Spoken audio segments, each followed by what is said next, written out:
ఈరోజు Andhra Pradesh deputy CM గారు పవన్ కళ్యాణ్ గారు కాకినాడ వెళ్ళారు. కాకినాడ పోర్టుని పరిశీలించారు. ఇన్స్పెక్ట్ చేశారు. రఫ్ సీగా ఉన్నా కూడా సీలోకి వెళ్ళారు. అక్కడ కొన్ని షిప్పుల్ని పరిశీలన చేసి ఒక షిప్ను పట్టుకున్నారు. అది పీడిఎస్ రైసు సౌత్ ఆఫ్రికాకి ఎక్స్పోర్ట్ చేస్తున్నటువంటిదిగా ఆయన గుర్తించాడు. దాన్ని సీజ్ చేయమని అధికారులను ఆదేశించారు. దీనిలో అర్థమవుతుంది ఏమిటంటే కూటమి ప్రభుత్వం వచ్చి 6 మాసాలు అవుతున్నా యథేచ్ఛగా పీడిఎస్ రైస్ కాకినాడ నుంచి సరఫరా అవుతున్నాయి ఇతర దేశాలకి అని. వైఎస్ఆర్ కాంగ్రెస్ పార్టీ అధికారంలో ఉన్నప్పుడు కాకినాడ ఎమ్మెల్యేగా ఉన్న చంద్రశేఖర్ రెడ్డి గారే దీని అన్నిటికీ కారణమని, ఆయనే ఈ ఎక్స్పోర్ట్ మాఫియాకి లీడర్ అని మీరు ప్రచారం చేశారు, తెలుగుదేశం వారు ప్రచారం చేశారు. ఆయన ఇప్పుడు అధికారంలో లేరు. వైఎస్ఆర్ కాంగ్రెస్ పార్టీ అధికారంలో లేదు. మీరు అధికారంలో ఉన్నారు. కాకినాడ రూరల్ ఎమ్మెల్యే మీ వారే, కాకినాడ ఎమ్మెల్యే మీ వారే. అయినా ఎందుకు జరుగుతుంది ఇదంతా? ఎందుకు ఎక్స్పోర్ట్ జరుగుతుంది? దీన్ని బట్టి మీకు అర్థమవుతుంది ఏంటి? ఈ ప్రభుత్వం పీడిఎస్ రైస్ని అరికట్టడంలో పూర్తిగా విఫలమైంది అనేది మీరే చెప్పారు. మేం చెప్పలా. ఇక్కడ కాదు, కాకినాడ వెళ్ళి మీరు చెప్పారు. కొన్ని ఆశ్చర్యకరమైనటువంటి అంశాలను కూడా మీరు కోట్ చేశారు. నేను కాకినాడ పోర్టును సందర్శించడానికి, ఇన్స్పెక్ట్ చేయడానికి వస్తుంటే సీపోర్టు వాళ్ళు కోఆపరేట్ చేయటం లేదు, పోలీసు యంత్రాంగము కోఆపరేట్ చేయటం లేదు, అదేవిధంగా పౌర సరఫరాల శాఖ అధికారులు నాకు కోఆపరేట్ చేయటం లేదు. రావద్దు అని చెబుతున్నారు, మెత్తగా వాయిదా వేసుకునే పరిస్థితి చేస్తున్నారు. అయినా తెగించి నేను ఇవాళ వచ్చాను అంటే ఏంటి దీని అర్థం? మీ అధికారులు మీకు సహకరించడం లేదు, అంతే కదా. ఎందుకు సహకరించట్లేదు వాళ్ళు? మీ అధికారులే దీనిలో కుమ్మక్కైపోయారని అర్థం. అధికారులు ఒక్కరే కుమ్మక్కైపోయారా? కాదు.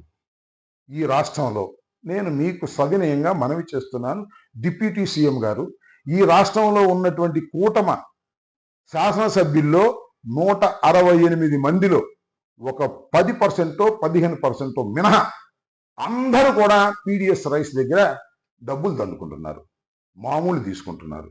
మామూలు తీసుకుని తమ తమ నియోజకవర్గాల్లో ఆ రైసుని బస్తాల్లోకి ఎత్తి కాకినాడ పంపిస్తున్నారు. కాకినాడలో మీ నాయకులే రిసీవ్ చేసుకుంటున్నారు, వాళ్ళు డబ్బులు వాళ్ళు తీసుకుంటున్నారు. ఇవన్నీ కూడా పోర్టులోకి వెళ్ళి షిప్పుల్లోకి ఎక్కించి ఇతర దేశాలకు రవాణా చేస్తున్నారు. ఈ ముఠా అంతా కూడా మీరే, మీ చుట్టుపక్కల ఉన్న వాళ్ళే. అక్కడ దాకా ఎందుకు? మీరు ఇందాక ప్రెస్ మీట్లో చాలా విషయాలు మాట్లాడుతున్నప్పుడు కుడియమ్మ కూర్చున్నారు కదా, ఒకరు కాకినాడ ఎమ్మెల్యే గారు, ఆయన పీడిఎస్ రైస్ కింద ఎంత మామూలు తీసుకుంటున్నారో మీకు తెలుసుకోండి. ఇంటెలిజెన్స్ రిపోర్ట్ తెచ్చుకోండి. ఆయనే కాదు, నానాజీ, ఆయనే కాదు, మొత్తం కూటమి ఎమ్మెల్యేలు అందరి దగ్గర కూడా మీరు రిపోర్ట్ తెప్పించుకోండి. దానిలో చాలా తేడా తెల్లవిగా అర్థమవుతాయి. ఈ పక్కన మీ పౌర సరఫరాల శాఖ మంత్రి గారు ఉన్నారు కదా, ఆయన తెలియకోవడం జరుగుతుందా? ఆయన చాలా మిల్లు మీద దాడి చేశారు, చాలా చోట్ల సీజ్ చేసినట్టుగా పత్రికలు వచ్చాయి, కానీ ఎక్కడా కూడా ఆగనటువంటి పరిస్థితి కనిపిస్తా ఉన్నది. ఆయన కూడా దీనిలో పెద్ద వాటాదారుడు అనే విషయం మీకు తెలుసో తెలీదో నాకు తెలియదు. తెలిసి కూడా తెలియనట్టు నటిస్తున్నారా, లేక తెలుసా అనేది ఆ భగవంతుడికే తెలియాలి, ప్రజలకే తెలియాలని కూడా ఈ సందర్భంగా నేను చెప్పదలుచుకున్నా. ఇది నవంబర్ 16వ తారీఖున ఈనాడు మొదటి పేజీలో వచ్చినటువంటి వార్త. ఏమని రాశారంటే దానిలో రెచ్చిపోతున్న రేషన్ మాఫియా,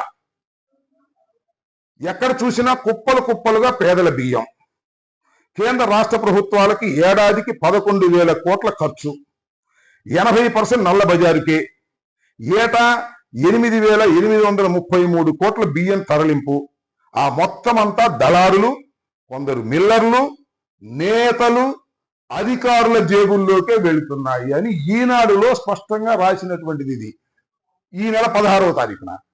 ఇది మీరు చూడలేదా? ఇంత స్పష్టంగా జరుగుతూ ఉంది. చివరికి మీ పక్కన కూర్చున్నటువంటి మనోహర్ కూడా దీనిలో వాటాదారుడు అని నేను ఆరోపిస్తున్నా. ఇది ఆరోపణని మీరు అనుకోవచ్చు, మీరు తెలుసుకోండి, ఇంటెలిజెన్స్ రిపోర్ట్ తెప్పించుకోండి. లేదంటే మీకు చాలా విస్తృతమైనటువంటి పరిచయాలు ఉన్నాయి. ప్రతి నియోజకవర్గంలోనూ జనసేనకు సంబంధించినటువంటి వ్యక్తులు ఉన్నారు, మిమ్మల్ని గాఢంగా ప్రేమించే వ్యక్తులు కూడా ఉన్నారు. వాళ్ళని ఐడెంటిఫై చేయండి, వాళ్ళని పిలిపించుకోండి. అయ్యే మీ నియోజకవర్గంలో అక్కడ మన జనసేన ఎమ్మెల్యే ఉన్నాడా, తెలుగుదేశం ఎమ్మెల్యే ఉన్నాడా తెలుసుకోండి. తెలుగుదేశం ఎమ్మెల్యే ఉన్నా, జనసేన ఎమ్మెల్యే ఉన్నా పీడిఎస్ రైస్ విషయంలో మామూలు అందుతున్నాయా లేదా తెలుసుకోండి. కార్యకర్తగా ఎలా తెలుసు అంటే దేశమంతా చెప్పుకుంటున్నారు, రోడ్డు మీద చెప్పుకుంటున్నారు, చెట్టు కింద చెప్పుకుంటున్నారు, ఈ ఎమ్మెల్యే ఇంత తీసుకుంటున్నాడు నెలకి అని. అసలు ఇవాళ ఉన్నటువంటి కూటమి ఎమ్మెల్యేల్లో ఆదాయపు సోర్సుల్లో ఈ పీడిఎస్ బియ్యం ఒక సోర్స్, మట్టి ఒక సోర్స్, ఇసుక ఒక సోర్స్.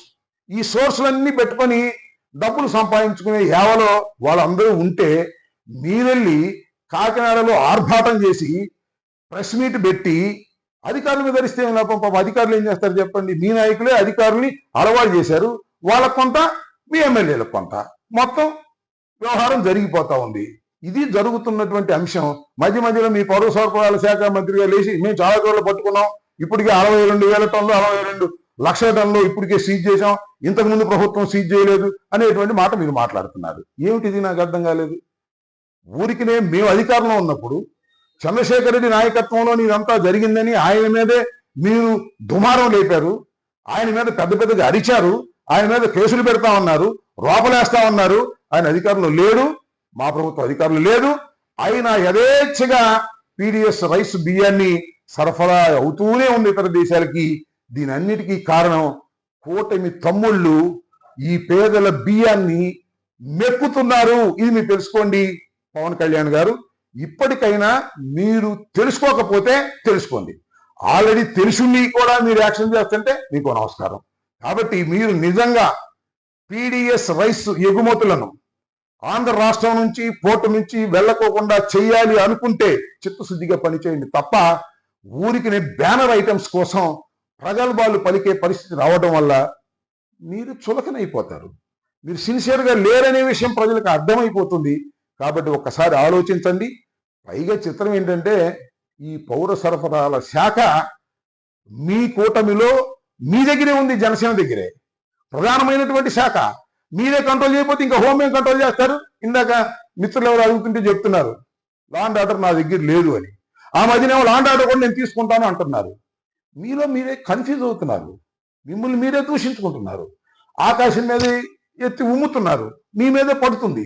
ఇది మీరు గమనించాలి. ఇప్పటికైనా వాస్తవాలు తెలుసుకోవాలి.